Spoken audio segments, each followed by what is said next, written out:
Hi all, അസ്സലാമു അലൈക്കും. Welcome back to Silna's kitchen.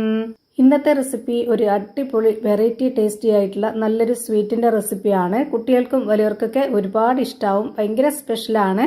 ഇനിയിപ്പോൾ ഓണമൊക്കെ വരുന്നതുകൊണ്ട് എല്ലാവർക്കും പായസം നിർബന്ധമാണ്. അതുകൊണ്ട് തന്നെ നമുക്ക് എല്ലാവർക്കും ഇതുപോലെ ഒന്ന് തയ്യാറാക്കി കുടിച്ച് നോക്കാം. ഭയങ്കര ടേസ്റ്റാണ്. അടപ്രഥമൻ, പാലാട ഇതൊക്കെ തയ്യാറാക്കുന്ന കൂട്ടത്തിൽ ഇതുകൂടെ ഒന്ന് തയ്യാറാക്കി നോക്കുക. അതുപോലെ അതിനേക്കാളും ടേസ്റ്റി ആയിട്ടുള്ള ഒരു അടിപൊളി ഐറ്റമാണ്. അപ്പോൾ ഇതെങ്ങനെയാണ് തയ്യാറാക്കുന്നതെന്ന് അറിയാനായിട്ട് വീഡിയോ സ്കിപ്പ് ചെയ്യാതെ മുഴുവനായിട്ടൊന്ന് കണ്ടു നോക്കണേ. റെസിപ്പിയിലോട്ട് കിടക്കുന്നതിന് മുമ്പായി സിൽനാസ് കിച്ചൺ ചാനൽ ആദ്യമായിട്ട് കാണുന്നവരാണെങ്കിൽ പ്ലീസ് ഒന്ന് സബ്സ്ക്രൈബ് ചെയ്തേക്കണേ. ഒപ്പം തന്നെ ഈ വീഡിയോസ് നിങ്ങൾക്ക് ഇഷ്ടപ്പെടുകയാണെങ്കിൽ ഒരു ലൈക്ക് ചെയ്ത് ഷെയർ ചെയ്ത് സപ്പോർട്ട് ചെയ്യാനും മറക്കരുത്. ഇനി നമുക്ക് ഇതെങ്ങനെയാണ് തയ്യാറാക്കുന്നതെന്ന് നോക്കാം.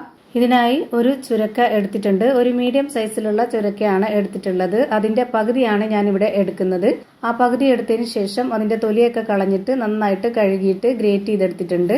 ഇത് ഗ്രേറ്റ് ചെയ്തെടുക്കുമ്പോൾ ഗ്രേറ്ററിന്റെ ചെറിയ ഹോളിലിട്ടിട്ട് വേണം ഗ്രേറ്റ് ചെയ്തെടുക്കാനായിട്ട്. ഇതുപോലെ ഞാനിവിടെ ഒരു കവർ പാലിന് വേണ്ടിയാണ് ഇത് ഉണ്ടാക്കിയെടുക്കുന്നത്. എത്ര കവർ പാലിലാണോ ഓരോരുത്തർക്കും വേണ്ടത് അതിനനുസരിച്ച് ബാക്കിയുള്ള എല്ലാ ഇൻഗ്രീഡിയൻസിന്റെ അളവും വ്യത്യാസം വരും.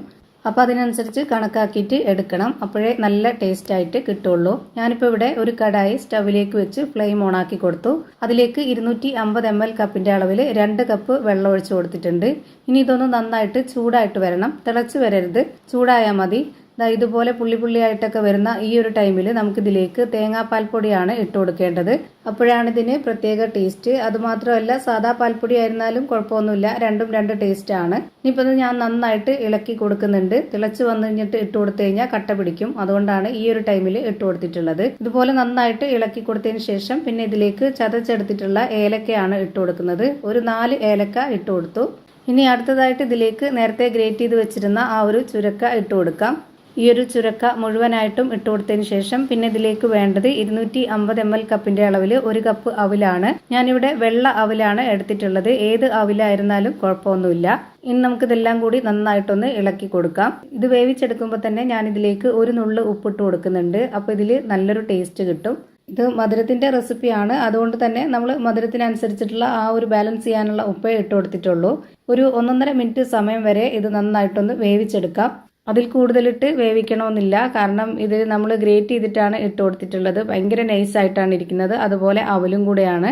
അപ്പോൾ ഇതാ നന്നായിട്ട് വെന്ത് വന്നിട്ടുണ്ട്. ഇനി നമുക്ക് ഇതിലേക്ക് ഒരു 200 ഗ്രാമിന്റെ കണ്ടൻസ്ഡ് മിൽക്കാണ് ഒഴിച്ചു കൊടുക്കുന്നത്. അത് ഫുള്ളായിട്ട് ഒഴിച്ചു കൊടുക്കുന്നില്ല. ഒരു 1.5 ടീസ്പൂണോളം ബാക്കി വെക്കുന്നുണ്ട്.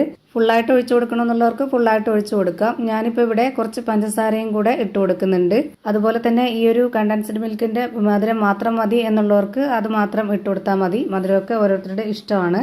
ഞാനിപ്പോൾ ഇവിടെ നമ്മൾ അടപ്രഥമനൊക്കെ തയ്യാറാക്കുന്ന ആ ഒരു മധുരത്തിലാണ് ഇത് തയ്യാറാക്കി എടുക്കുന്നത്. 1/4 കപ്പ് അളവിലുള്ള പഞ്ചസാരയാണ് ഇപ്പോൾ ഇട്ട് കൊടുത്തിട്ടുള്ളത്. ഇത് നന്നായിട്ടൊന്ന് ഇളക്കി കൊടുക്കാം. ഇനി ഞാനിതിലേക്ക് 1 കവർ പാലാണ് ഒഴിച്ചു കൊടുക്കുന്നത്.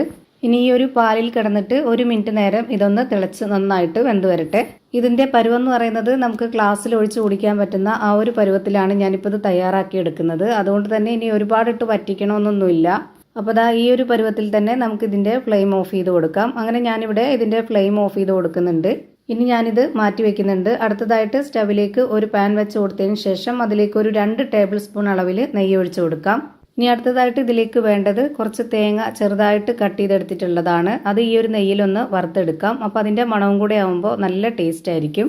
ഇതൊന്ന് ചെറുതായിട്ട് കളറൊക്കെ മാറി ഒന്ന് മൂത്ത് വരുന്ന സമയത്ത് നമുക്ക് ഇതിലേക്ക് കുറച്ച് അണ്ടിപ്പരിപ്പും അതുപോലെ തന്നെ ഉണക്കമുന്തിരിയും ഇട്ട് കൊടുക്കാം. അതിന്റെ കൂടെ ബദാമോ കപ്പലണ്ടിയോ അങ്ങനെ എന്ത് വേണമെങ്കിലും നമുക്ക് ഇട്ട് കൊടുക്കാവുന്നതാണ്. അതൊക്കെ ഓരോരുത്തരുടെ ഇഷ്ടമാണ്. ഇതെല്ലാം കൂടെ ചേർത്ത് നന്നായിട്ടൊന്ന് വറുത്തെടുത്തതിന് ശേഷം നമുക്ക് ആ ഒരു പായസത്തിലേക്ക് ഒഴിച്ചു കൊടുക്കാം. ഇപ്പം ഞാനിതിലേക്ക് ഒഴിച്ചു കൊടുക്കുന്നുണ്ട്. ഇത് നമുക്ക് ഗ്ലാസ്സിൽ കുടിക്കുന്ന സമയത്ത് കടിക്കാനായിട്ട് കിട്ടുമ്പോൾ ഭയങ്കര ടേസ്റ്റ് ആയിരിക്കും. അപ്പോൾ നമ്മുടെ അടിപൊളി ടേസ്റ്റി ആയിട്ടുള്ള ചുരക്ക കൊണ്ടുള്ള നല്ല ടേസ്റ്റി ആയിട്ടുള്ള ഒരു പായസം റെഡിയായി കിട്ടി. ഇതുപോലെ ചുരക്കയുടെ കൂടെ നമുക്ക് ചവ്വരിയും അതുപോലെ സേമിയൊക്കെ വെച്ചിട്ട് ചെയ്തെടുക്കാം. അതിനേക്കാളൊക്കെ ടേസ്റ്റാണ് അവല് വെച്ചിട്ട് ചെയ്തെടുക്കുമ്പോൾ. ഇത്തവണ ഓണത്തിന് ഇതുപോലെ ഒന്ന് ട്രൈ ചെയ്ത് നോക്ക്. എല്ലാവർക്കും ഇഷ്ടമാവും. അപ്പോൾ ഇത്രയേ ഉള്ളൂ ഇന്നത്തെ വീഡിയോ ഇഷ്ടമായാൽ ലൈക്ക് ചെയ്യാനും കമൻറ്റ് ചെയ്യാനും ഷെയർ ചെയ്യാനും മറക്കരുത്. പുതിയൊരു വീഡിയോയുമായി വീണ്ടും വരും. Thank you for watching.